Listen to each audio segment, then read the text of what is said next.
My daughter set her wine glass down the way she always did when she was about to say something she'd already decided on. Careful. Deliberate. Like the decision had been made long before the words arrived. We were at my kitchen table, the three of us, my daughter, my son-in-law, and me, eating the pot roast I'd started at noon. The candles were lit. I'd used the good napkins. My son-in-law leaned forward, both elbows on the table, and smiled the way he did when he thought he was being charming. "We've been talking," he said, "and honestly, it just makes the most sense. Our lease is up in April. The commute from here is nothing. You've got all this space." My daughter nodded, already smoothing a crease in the tablecloth that wasn't there. "It would only be temporary, Mom. A year, maybe less. And you wouldn't be alone." I reached for my water glass, took a slow sip, and placed it back down. "That's a problem," I said. "I accepted an offer on the house last Tuesday. Closings in 30 days. The room went so quiet I could hear the candle wicks crackling. My daughter's hand stopped moving on the tablecloth. My son-in-law blinked once, twice, like the words hadn't landed in the right order. "What?" my daughter said. "I sold the house," I repeated. "Not unkindly, just plainly. Cash buyers, young couple. They've already ordered appliances." My son-in-law sat back in his chair. "You're serious?" "I am." My daughter's face cycled through several expressions before settling on the one she used when she felt wronged. "Mom, you didn't even mention you never said you were thinking about this." "Neither did you," I said, "until just now, over pot roast." That silenced the room again. I picked up my fork and went back to eating. The roast was good. I'd gotten the timing right for once. They didn't stay long after dinner. I didn't expect them to. The first sign came on a Tuesday in November, though I didn't understand it as a sign then. I'd gone out to my book club and come home to find the hall closet reorganized. Not emptied, not vandalized, just shifted.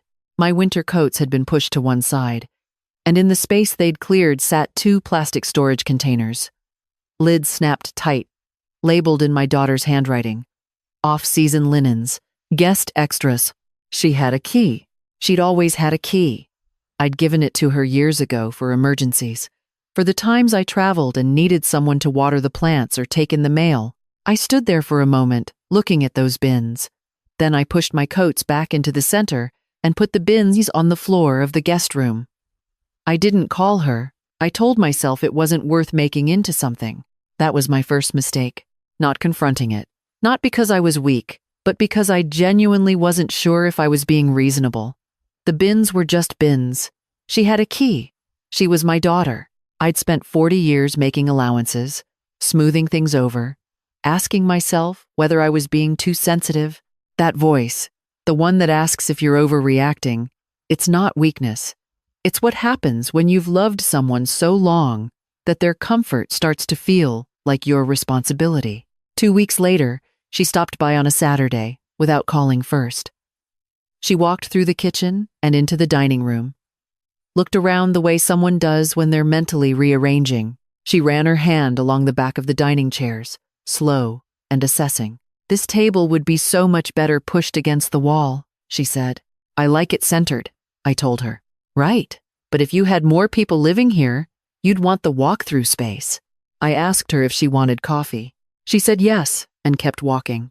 I noticed she'd worn her indoor shoes.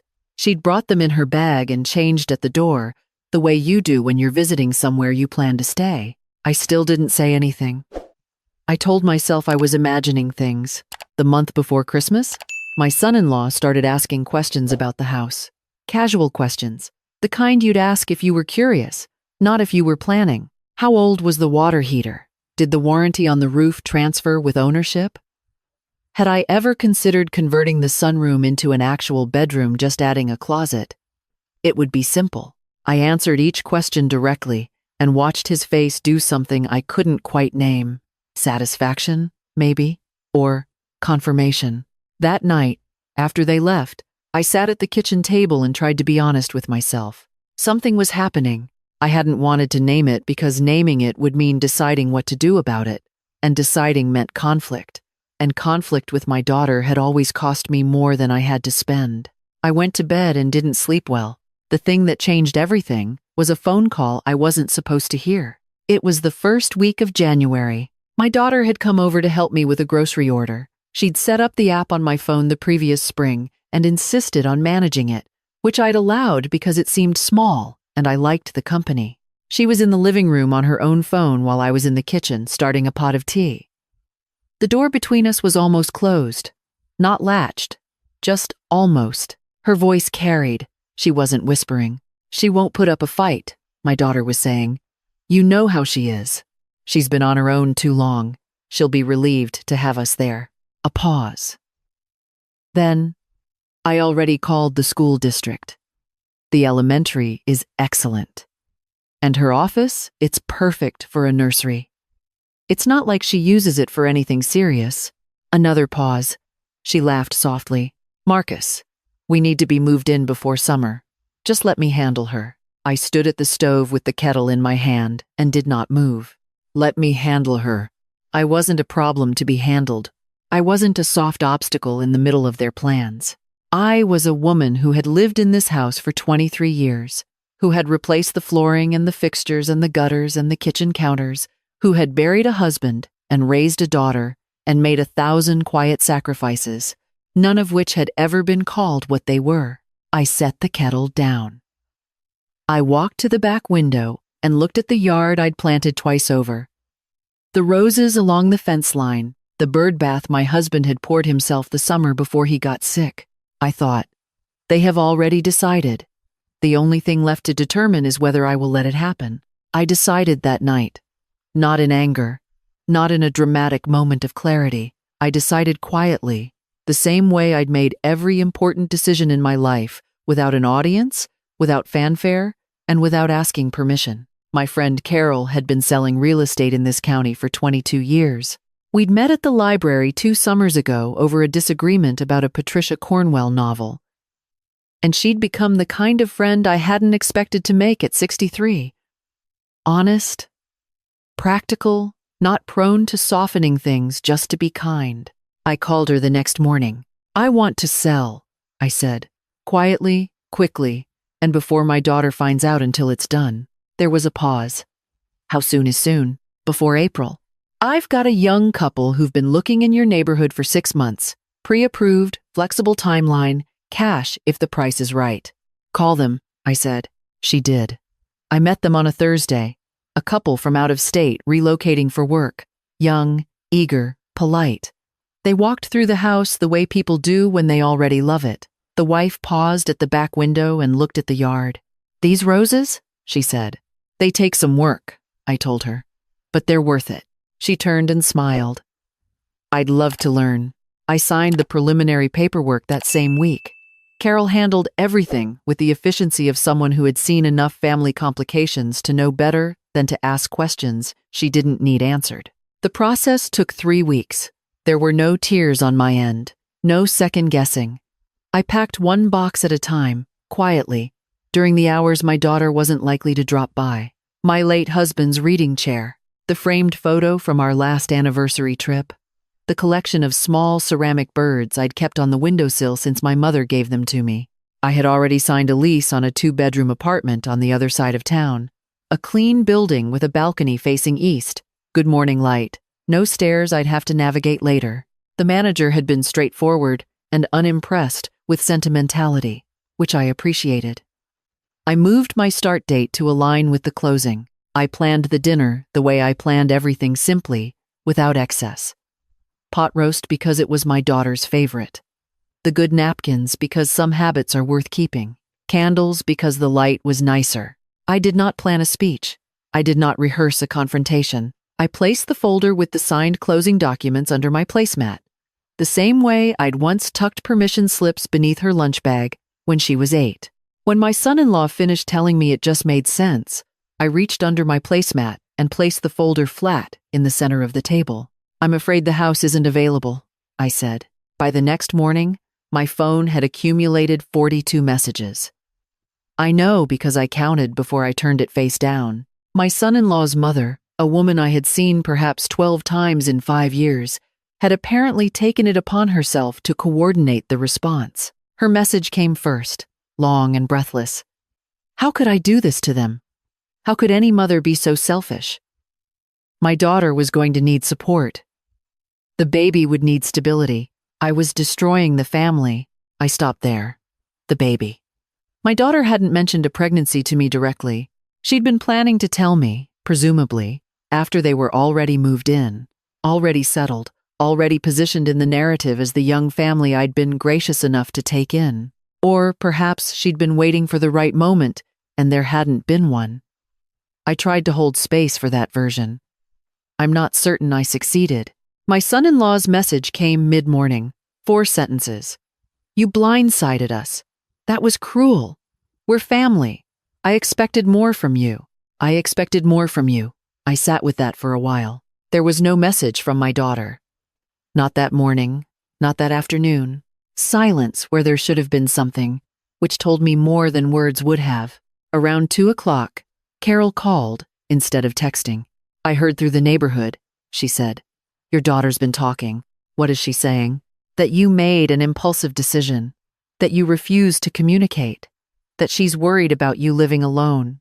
I didn't respond right away. Linda, Carol said, using my name the way people do when they want you to listen carefully. I drove past your old house once a week for the past 3 months. I saw their cars in your driveway on days you didn't mention they were coming. I saw lights on in rooms you said you never used. I've been in this business long enough to know what that looks like. What does it look like? It looks like people settling in before they're invited. I thanked her and set the phone down. The afternoon was quiet. I sat in my new apartment with a cup of coffee, the good roast, the kind I'd stopped buying at the old house because I'd told myself it was an unnecessary expense, and looked out at the dogwood trees along the street below. A man walked a beagle in slow circles around the fire hydrant. A child on a bicycle wobbled past the mailboxes. I had not ruined anything. I had removed myself from the center of someone else's plan. There is a difference. My daughter came 3 days later, alone. She didn't knock hard, just twice, softly, and stood on my new doorstep with her hands in her jacket pockets. She looked tired. I noticed the slight curve of her midsection that she'd been concealing under loose tops for weeks, maybe longer.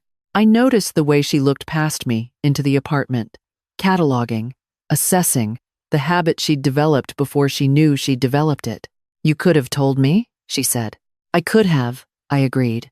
Come in. She came in, looked around without commenting, sat at the kitchen table without being asked. I made coffee without asking if she wanted it, because she always wanted coffee, and some things don't change, even when everything else does. We had a plan, she said. I know, and you just without even discussing it, like you discussed it with me?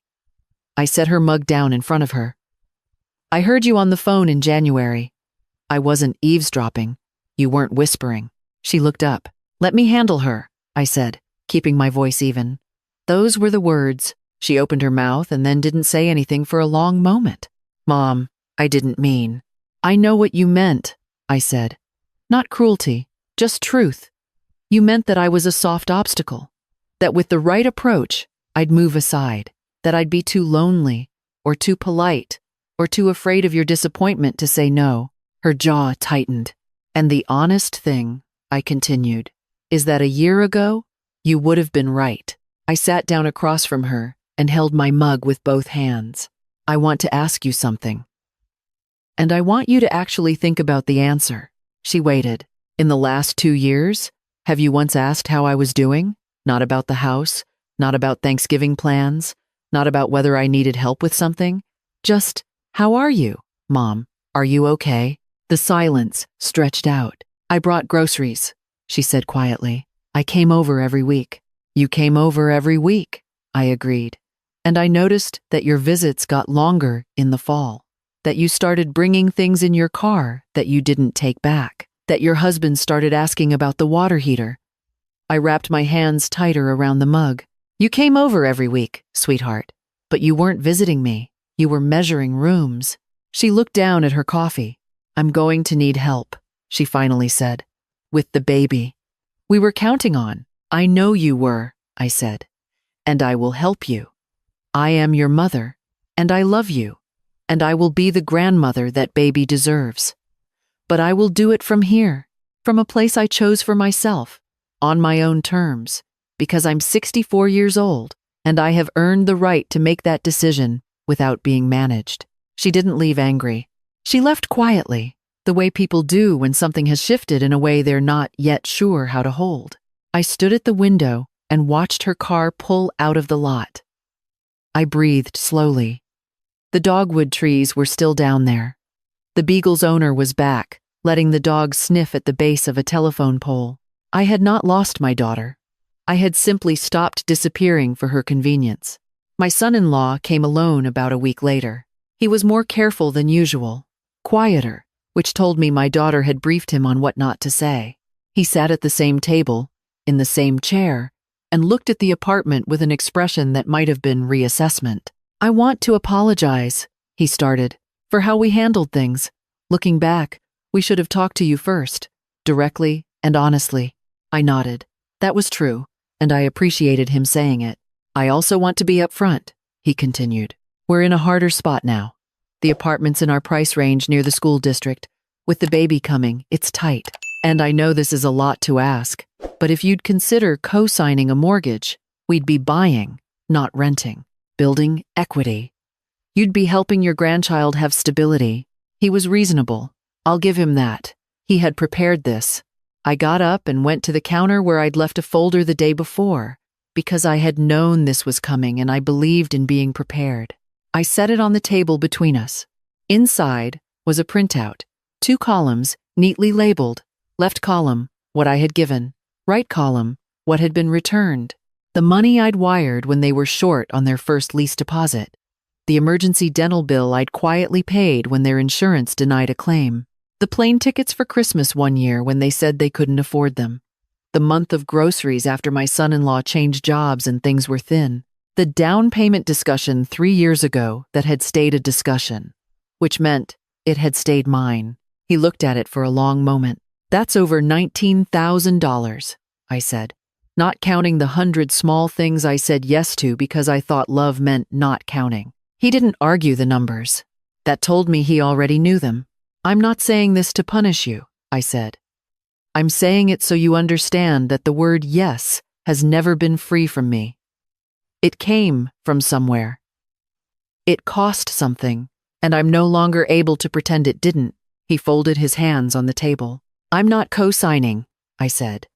"Not because I don't love my daughter, and not because I don't want good things for your family, but because I need to stop solving problems that aren't mine to solve, and start living the life I have left." He nodded slowly, not happily, but honestly. I respected that. "Is there anything you actually need from me?" I asked. "Not the house, not a cosign, just something real, something a mother can give." He was quiet for a moment, and something in his face shifted, something less constructed. "She's scared," he said, "about the baby, about everything changing." "I know," I said. "So am I. That's something we could actually talk about." Spring came the way it always does in this part of the country, reluctantly and then all at once. I painted the second bedroom a pale sage green that I'd been holding in the back of my mind for years, the color I'd always wanted somewhere and had never gotten around to. I bought a small bookcase and filled it with the books that had lived in boxes since I'd moved. I learned the name of the woman across the hall, a retired nurse named Sylvia who had an opinion about everything and was right about most of it. The couple who bought my house sent photos in April. The wife had planted sweet peas along the back fence, close to the bird bath. The man had replaced a piece of the porch railing that I'd been meaning to fix for 2 winters. They're taking care of it, I thought. The way things should be taken care of. My daughter and I talked more, differently than before. She told me about the fear that came with becoming a parent, the weight of it, the way it made her feel smaller than she expected. I told her I remembered, that the smallness didn't last, but the love did, that she would be better at it than she thought. We didn't talk about the house. There was nothing left to say about the house.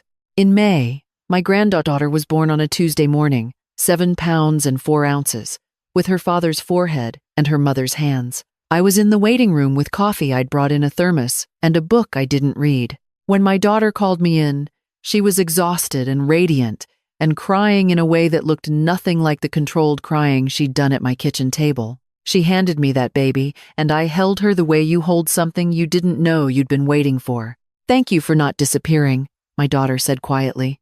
I looked up. I know I gave you reasons to, she said. I didn't argue. But I also didn't disagree. I just held the baby tighter and let the room be what it was. Summer arrived softly in my apartment. The balcony got good evening light from the west, and I'd started taking my dinner out there when the weather allowed, a habit I hadn't known I was building until it was already built. I hosted my first dinner in late June. Nothing large, Carol, Sylvia from across the hall, a woman from my book club named Patrice, who brought wine she called aggressively, reasonable, and my old colleague Ruth, who had driven 40 minutes and showed up exactly on time because that was who she was. I cooked the things I wanted to cook, not the things I'd made by default for years. There was no pot roast.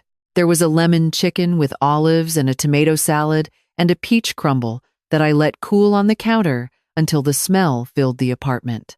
We sat on the balcony after dinner.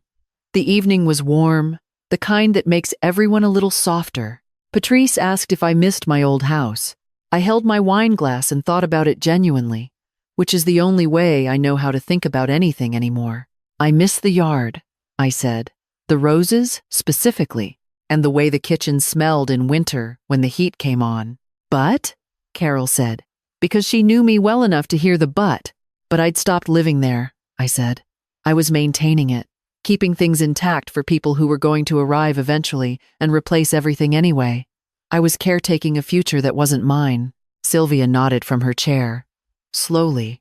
The way people do when something has landed somewhere old in them. There's a version of being a mother, I continued, that never ends. Where you just keep absorbing and accommodating and making room until there's no room left for you, and no one tells you that you're allowed to stop. Everyone just keeps handing you things and trusting that you'll hold them. Did you hold them? Patrice asked. For longer than I should have, I said, but not forever. The balcony was quiet for a moment. Below us, a car pulled slowly out of the parking lot, headlights sweeping across the dogwood trees. Ruth refilled my glass without asking, which was the right thing to do. I didn't miss being the woman I was in that house. I didn't miss waking up with the low hum of other people's needs already waiting for me before I'd finished my first cup of coffee. I didn't miss the particular exhaustion of a life built entirely around making yourself small enough to be loved. But I was glad she had existed, that woman, because she was the one who'd finally gotten tired. And tired, it turns out, is sometimes exactly what you need to be. Later, after they'd gone home and the dishes were clean and the night had settled into itself, I sat in the chair by the window with my feet tucked up and a blanket over my lap. Through the glass, the street was quiet and lit in long yellow pools of lamplight. A dog walked by on a leash, nose to the ground, interested in everything. My phone was on the table beside me, face up for once. There was a photo from my daughter, the baby asleep in a carrier against her chest, both of them knocked out on the couch, mouths slightly open.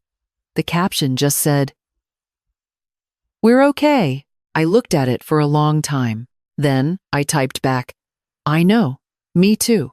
I meant it the way you mean something when it has cost you enough to be true.